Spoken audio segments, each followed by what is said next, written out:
I'm Eddie Miller with Property Management Minute, and here we're at the Miami New Construction Show. I'm talking with Peter from Crane Spotters, talking about the rental market and what do we see in the future that's coming on the market, and how does that affect investors who are coming into the Miami market, Fort Lauderdale market, and what do you see? That's a fantastic question, Eddie. We tend to focus east of I-95 only. We don't necessarily look west of I-95. West of I-95 is going to be comprised of mostly families and people who are more affected by schools and other things. When you tend to get east of 95, it's going to be a little bit more of an, let's say, a more urban type of environment.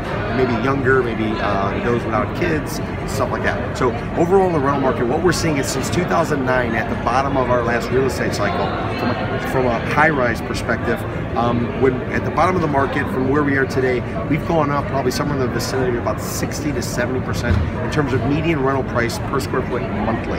So what that has done is that has lit a fire under the behinds of developers who have pieces of dirt that originally they were going to build as condos, and they tried to maybe take the condo concept to market, weren't successful in getting to pre-sales, or maybe didn't want to take the chance in trying to get enough pre-sales to build. They decided to go rental because there was this rising rent going on, and all these people who could not qualify for financing because they went bad during the downturn, either intentionally or unintentionally. So what does all this kind of mean? What it means is rents are going through the roof. Rents have been going through the roof since 2009, and some would argue because of the amount of rents going through the roof, what this has done is led to this building boom of rental product, with that ultimately is being financed by banks who like rentals because the rents are going up, but they don't necessarily like condos because the condos gave them a lot of indigestion during our last cycle. So the rental trajectory is up, up, up, up, up.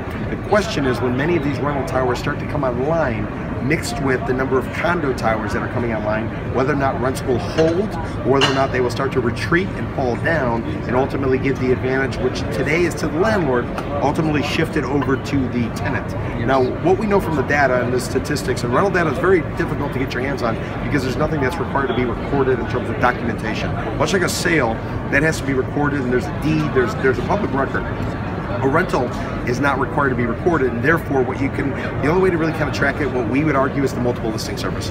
You can maybe use Craigslist, you can maybe use HotPad, some of these other websites. The problem is that there's a lot of disinformation or misinformation that's put out there. So we're going off of what you find in the multiple listing service. What you'll find is typically in every market, there is less than 6 months of available inventory on the market. Now, many markets are going to have 2 to 3 months of inventory available. Now, why is that important? Because typically 6 months is the balance. That is the balance market. So when you're looking at a market, if you have 6 months, you're balanced. If you have more than 6 months, the buyer or the tenant has the advantage. If you have less than 6 months, the seller or the landlord has the advantage. Right now, what we're finding is that it's in favor of the landlord, but the expectation is within the next 18 to 24 months, that could tip, and ultimately the landlord could be at a disadvantage and the tenant could be at an advantage, and that lies the cycle of real estate.